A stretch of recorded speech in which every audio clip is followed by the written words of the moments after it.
Tasha Bennett has not said a single word publicly, and allegedly, that silence is the most dangerous thing happening in this entire situation right now. Think about what that means.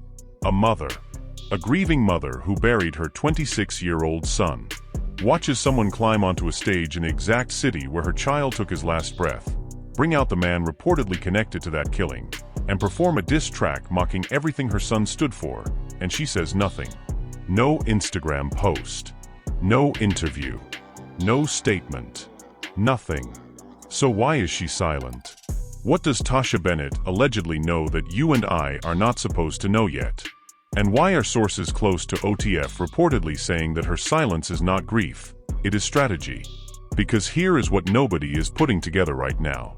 The night NBA YoungBoy pulled that stunt on stage in Atlanta, something was allegedly already moving behind closed doors. Something that Lil Durk had reportedly been building toward for months. And word on the street is that Tasha Bennett was not just watching from the sidelines. Sources close to the situation claim she was allegedly being kept informed about every single move, every single step of the way. You think this is just a rap beef? You think diss tracks and stage antics are all this is? Stay right here. Because what allegedly unfolded between Lil Durk, NBA YoungBoy, and the people closest to King Von goes so much deeper than music. This is about loyalty that doesn't have a price tag.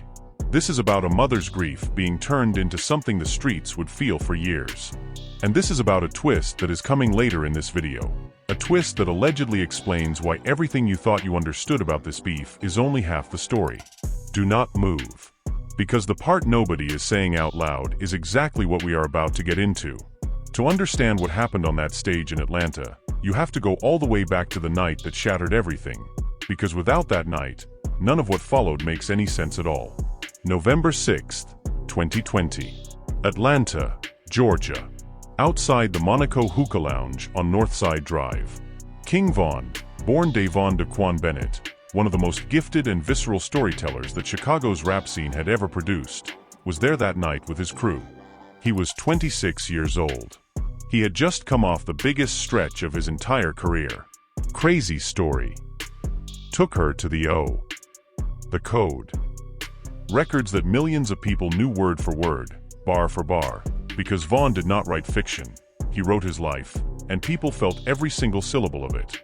He had a mother named Tasha Bennett who had watched him climb from the violence and poverty of a block on Chicago's South Side all the way to sold-out shows, viral records, and a future that finally looked like it had no ceiling.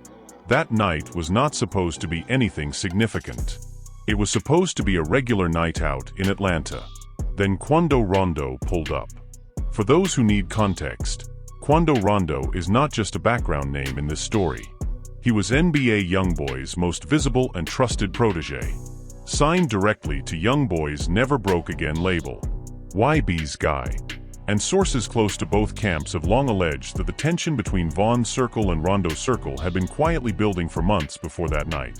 Subliminal disses, social media energy, the kind of pressure that everyone in the streets could sense but nobody had officially detonated yet.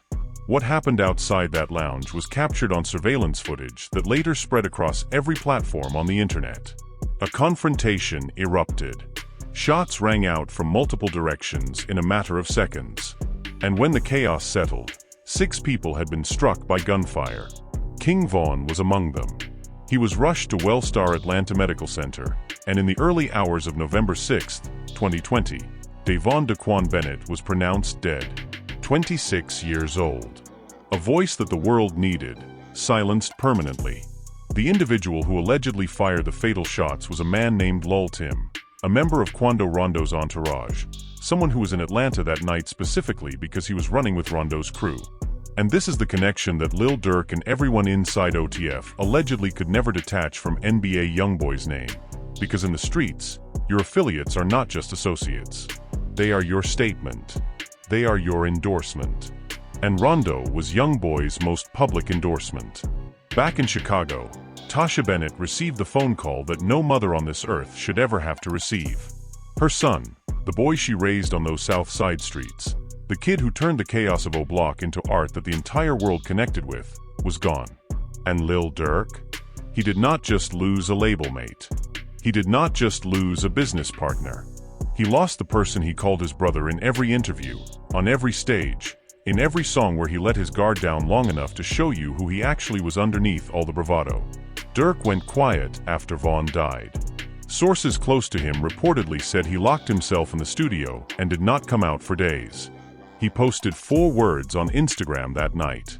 "Long live Vaughn." That was it. No long paragraph. No detailed statement. Just those 4 words, because allegedly there were no words big enough for what he was carrying. But here is where it gets interesting. While OTF was grieving, while Tasha Bennett was planning her son's funeral, while the entire Chicago rap scene was mourning one of its brightest stars, Quando Rondo was not exactly staying low. Sources allege that within days of Vaughn's death, Rondo's social media presence became noticeably defiant.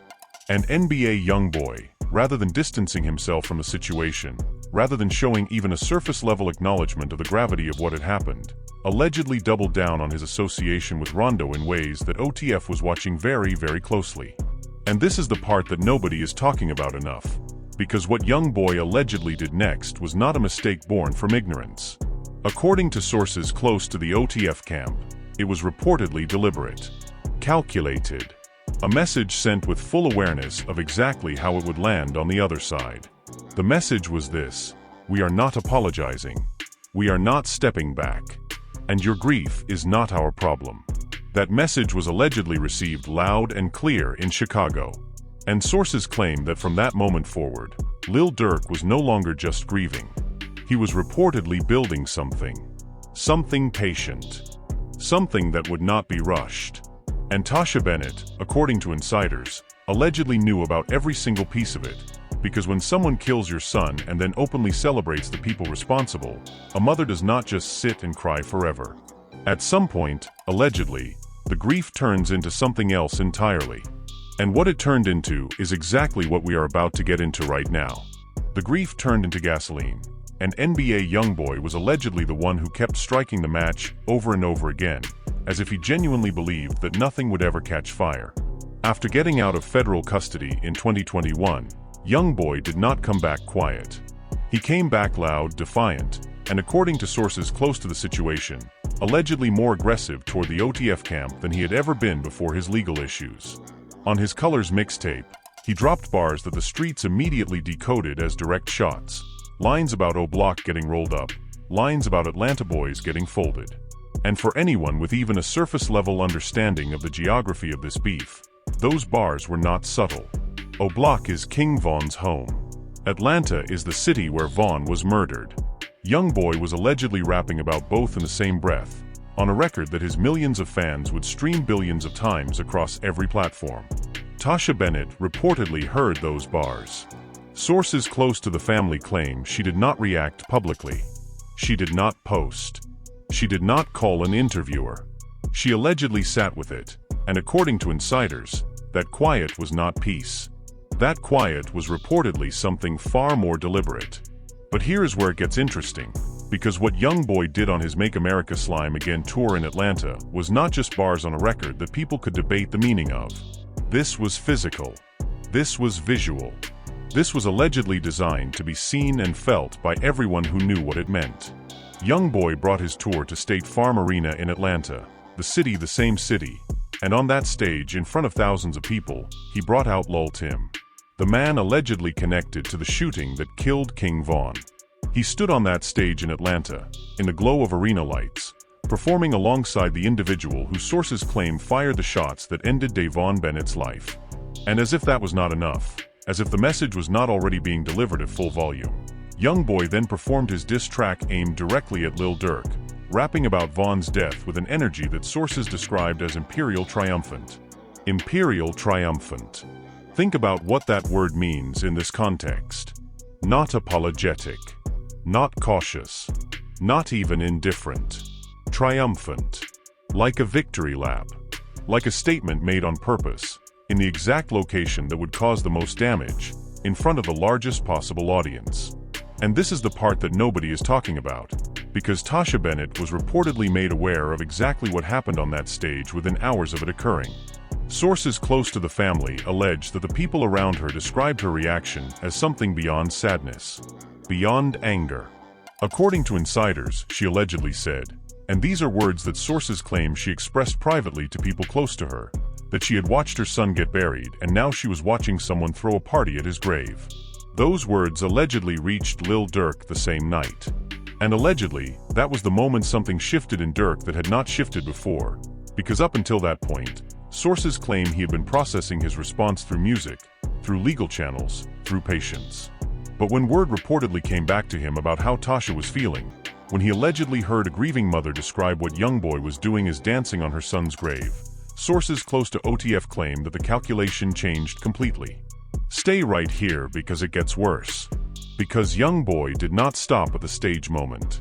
After that tour stop, he dropped I Hate YoungBoy, a 9-minute, unrelenting barrage that named Lil Durk directly, took shots at Durk's fiancée India Royale by name, referenced King Von's death in a way that sources described as mocking, and went after every artist who had publicly aligned themselves with Durk, including 21 Savage and Gucci Mane. 9 minutes. On record.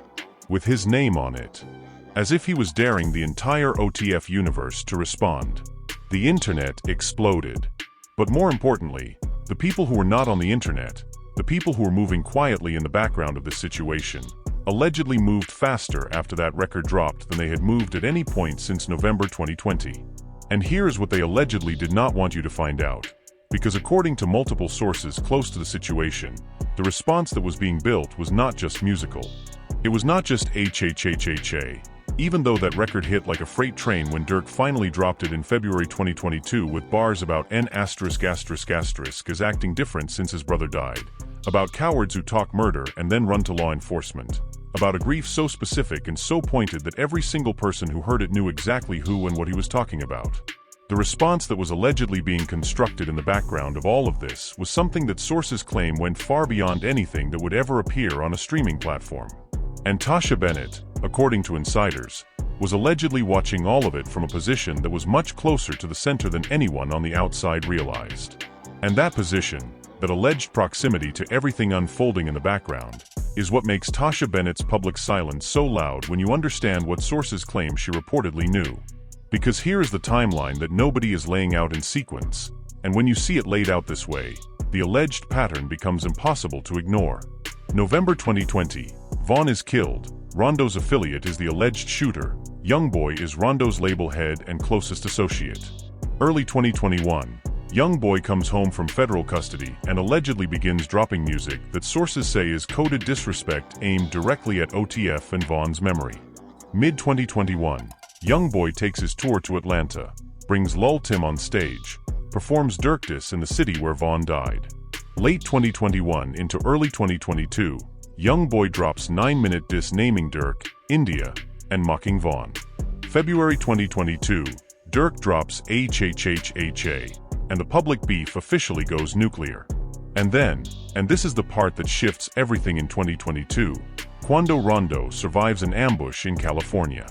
His cousin, Lil Pab, is not as fortunate. Lil Pab is killed in that ambush. Federal investigators would later allege that the ambush was not random. According to court documents, investigators claim that Lil Durk and 5 OTF affiliates were allegedly involved in a murder-for-hire plot, a coordinated operation that federal prosecutors linked directly to the aftermath of King Von's death as the alleged motive. Now here is the twist, and this is the part that reframes everything you have been watching unfold across this entire story. Because if the federal allegations are even partially accurate, then what the world was watching publicly, the diss tracks, the stage moments, the social media back and forth, was allegedly only the surface layer of something operating on a completely different level underneath. The music was allegedly the distraction. The real response was reportedly something that federal prosecutors claim was being organized with a level of coordination and patience that suggests it did not begin the week HHHHA dropped. It allegedly began much, much earlier. And sources close to the situation claim that Tasha Bennett's awareness of the situation, her alleged closeness to people inside OTF's inner circle, means that her silence on everything that has unfolded publicly is not the silence of a woman who has been left out of the story. According to insiders, it is allegedly the silence of someone who reportedly knows far more than she has ever been asked to confirm. But here's where it gets interesting. Because in late 2022 and into 2023, something unexpected reportedly began happening between the two camps. Sources claim that intermediaries, major names in the Atlanta and Louisiana rap scenes, began making quiet moves toward ending the public hostility between Durk and YoungBoy.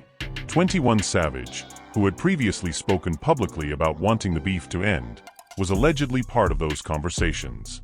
Word on the street is that certain respected figures in the industry reportedly told both sides that the level of real-world consequences being generated by this feud had gone beyond anything that either camp could afford to sustain publicly. And allegedly, reportedly, there was a truce. Or at least, something that looked like one from the outside. YoungBoy and Durk have not publicly reignited the beef with new diss records since that window. There has been no new stage incident. No new record with direct names attached. On the surface, sources say the temperature came down. But this is the part that nobody is talking about openly. Because sources close to OTF allegedly say that a truce on wax and a truce in reality are not the same document. And the federal case surrounding Durk and the alleged murder-for-hire plot did not disappear because the diss track stopped. Those legal proceedings continued moving forward regardless of what was or was not being released on streaming platforms. And Tasha Bennett has still not said a single public word about NBA YoungBoy. Not during the height of the beef. Not after the alleged truce. Not after the federal allegations became public record. Nothing. And this is what they allegedly did not want you to find out, because sources close to the family claim that Tasha's silence has reportedly been specifically advised. Not by grief counselors. Not by family members urging her to stay out of the public eye for her own mental health. Allegedly advised by people whose names you would recognize. People who are allegedly very close to the legal proceedings surrounding this entire situation. People who reportedly understand that anything Tasha says publicly could potentially become relevant in a courtroom. Think about what that allegedly means. A mother who watched her son get buried. Who allegedly watched someone dance on his memory from a stage in the city where he died. Whose sources claim was kept informed about the response being built in the aftermath of that disrespect. Is allegedly staying silent not because she has nothing to say, but because reportedly, everything she knows is allegedly too significant to say out loud right now. This is not a rap beef with a resolution. This is not a story with a clean ending that you can summarize in a YouTube comment. This is allegedly still moving. The federal case is still moving. The grief is still moving. The loyalty is still moving. And somewhere in Chicago, according to sources who claim to be close to the Bennett family, Tasha is still watching, still allegedly informed, still reportedly patient, and still, according to insiders, waiting for the moment when the full truth of everything that happened after November 6, 2020 finally becomes something the public is allowed to know. Long live Vaughn. And allegedly, the story is nowhere near finished. Here is what we know. Here is what we allegedly know. And here is what we are all still waiting to find out. We know that King Von was killed in Atlanta on November 6, 2020, and that the individuals connected to that night were directly affiliated with NBA YoungBoy's camp. We know that YoungBoy allegedly chose provocation over silence in the months and years that followed. We know that Lil Durk responded, publicly on record, and allegedly in ways that federal prosecutors have now documented in court filings. And we know that Tasha Bennett, King Von's own mother, has not said a single public word about any of it. But here is what we do not know yet, and this is why you need to stay subscribed right now, because these questions are not hypothetical. They are allegedly in motion as you watch this video. We do not know what Tasha Bennett's full awareness of the situation actually includes, and whether that alleged awareness will ever become something she speaks about publicly. We do not know how the federal proceedings surrounding Durk and the alleged murder-for-hire plot will ultimately resolve, and whether the resolution will reveal details about this beef that have never been made public. And we do not know whether the alleged truce between Durk and YoungBoy is genuinely over, or whether it was always temporary, a pause, not a peace. If this video gave you something that the mainstream coverage did not, hit that like button, because this specific story with these specific alleged details is the kind of content that the algorithm buries if real people do not push it forward. Your like on this video is not just engagement. It is allegedly the difference between this information reaching the people who need to hear it and it disappearing into a page nobody visits. And for the comments, I want you to answer this one question, and I want you to think carefully before you type. because there is no easy answer here. Do you believe that Tasha Bennett's silence is protecting her, or is it allegedly protecting someone else?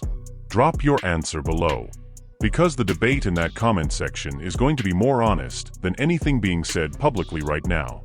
And as for what allegedly comes next in this story, I know something. And when the time is right, you will hear it here first.